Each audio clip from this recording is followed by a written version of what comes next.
बिस्मिल्लाहिर्रहमानिर्रहीम। शुरू अल्लाह के नाम से जो बड़ा मेहरबान और निहायत रहम करने वाला है।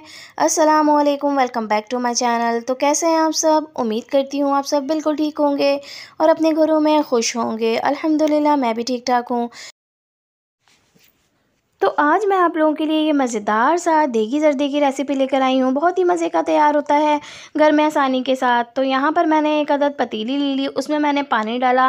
तकरीबन मैंने इसमें 5 गिलास पानी डाल दिया। अब एक बादियान का फूल ले लिया था, वो इसमें ऐड कर दिया है। 4 से 5 अदद लौंगे ली थी साबुत, वो इसमें ऐड कर दिए हैं। तो ये देखिए पानी में इन तमाम चीज़ों का अच्छा सा हम जो है बॉयल करेंगे। दालचीनी के टुकड़े ले लिए थे, 3 अदद दालचीनी के टुकड़े थे, वो मैंने इसमें ऐड कर दिए हैं। यहाँ पर मैंने 5 से 6 अदद सब्ज़ इलायचियाँ ले ली थी, जो छोटी वाली इलायची होती है वो इसमें ऐड कर दिया है। उससे भी बहुत अच्छी खुशबू आती है, तो ज़रूर ऐड कीजिएगा।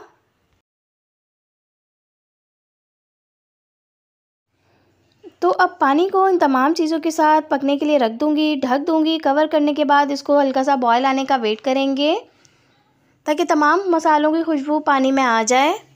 तो ये देखिए पानी में बॉयल आ गया था, अच्छा सा बॉयल आ गया है। इसका कलर भी थोड़ा सा चेंज हो गया है।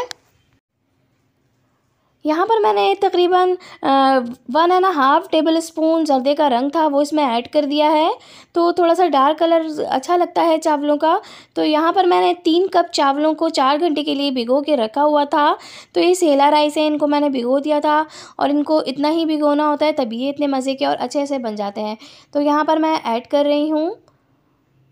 उबलते हुए पानी में इसको ऐड करना है ताकि चावल अच्छे से पक जाए। तो ये देखिए चावलों को पकते हुए 6 से 7 मिनट हो गए थे और ये अच्छे से पकना शुरू हो गए हैं। तो ये देखिए हमें इनको फुल कुक करना है। यहाँ पर बिल्कुल मुकम्मल तौर पर मैं चावलों को पका लूँगी। बिल्कुल भी हमें कोई कसर नहीं छोड़नी है चावलों में, कंप्लीट इसको कुक करना है। तो बस ये चावल डन हो चुके हैं। अब इनको मैं ड्रेन कर लूँगी इसका पानी और एक साइड पर रख दूँगी। तो ये देखिए यहाँ पर मैंने अलग पतीली ले ली है और उसमें तकरीबन 4 कप के बराबर चीनी ऐड कर रही हूँ। तो ये देखिए मैंने इसमें चीनी डाल दी है। अब चीनी डालने के बाद तकरीबन मैं यहाँ पर हाफ़ कप के बराबर दूध ऐड कर रही हूँ। तो चीनी को दूध के साथ अच्छा सा पकाना है, ज़्यादा दूध नहीं डालना है, जस्ट हमें हाफ़ कप दूध डालना है। अब इसके बाद यहाँ पर मैंने तकरीबन 4 टेबल स्पून दही के ऐड कर दिए हैं।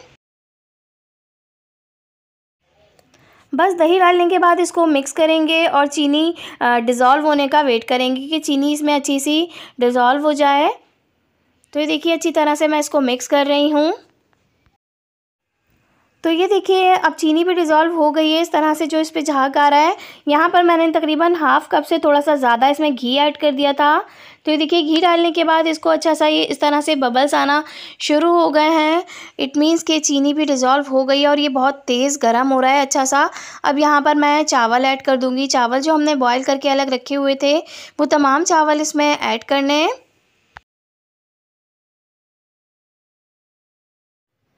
तो चावल डालने के बाद अच्छी तरह से मिक्स करूँगी ताकि इक्वली हर तरफ से जो है चावल चीनी वाले इसमें शीरे में डूब जाएं।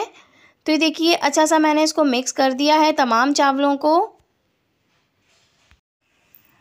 तो ये देखिए यहाँ पर मैंने ऑरेंज के छिलके लिए हुए थे, इनको मैंने सेव करके रखा हुआ है। चीनी में बॉईल कर लिया था छिलकों को अच्छा सा, और ये बहुत ही इसके अच्छे से खुशबू आती है, बहुत ही अच्छा फ्लेवर आता है ज़र्दे में।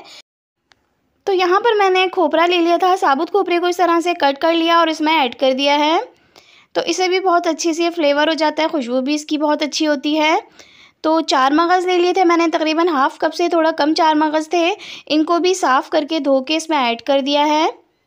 कम या ज़्यादा जितना आपको पसंद हो आप उतना ऐड कर सकते हैं। यहाँ पर मैंने किशमिश ले ली थी, ये तकरीबन मैंने हाफ़ कप से थोड़ा कम किशमिश ली थी। इनको भी भिगो के धो लिया था अच्छी तरह से, मिट्टी वगैरह साफ़ करके इसमें ऐड की है।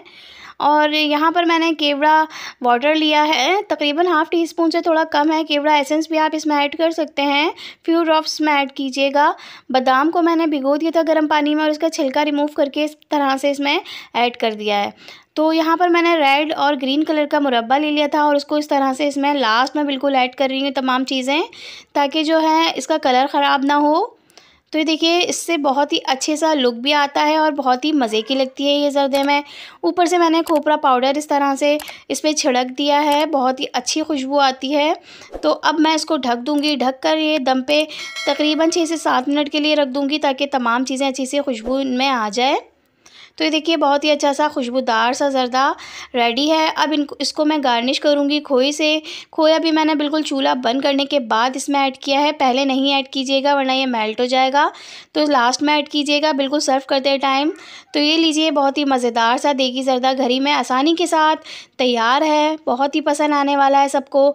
तो ज़रूर ट्राई कीजिएगा और मुझे बताइएगा ये कैसा बना था। अगर आप मेरे चैनल पर न्यू हैं और अब तक आपने सब्सक्राइब नहीं किया है तो सब्सक्राइब कर लीजिए, लाइक कर लीजिए और एक प्यारा सा कमेंट भी कर दीजिए। तो ये देखिए कितना मज़ेदार सा कलरफुल सा ज़र्दा बिल्कुल तैयार है, बहुत ही अच्छी सी खुशबू आ रही है। तो ज़रूर ट्राई कीजिएगा और मुझे फ़ीडबैक ज़रूर दीजिएगा ये कैसा बना था आपसे और आपको ये कितना पसंद आया। तो मुझे उम्मीद है कि ये आपको बहुत ही पसंद आने वाला है। बहुत ही ईज़ी वे में बनाया था मैंने, बहुत आसानी के साथ बन जाता है। तो चलती हूँ, फिर हाज़िर होंगी कोई और अच्छी सी आसान सी रेसिपी के साथ। जब तक के लिए दुआओं में याद रखिएगा। Thanks for watching. अल्लाह हाफ़िज़।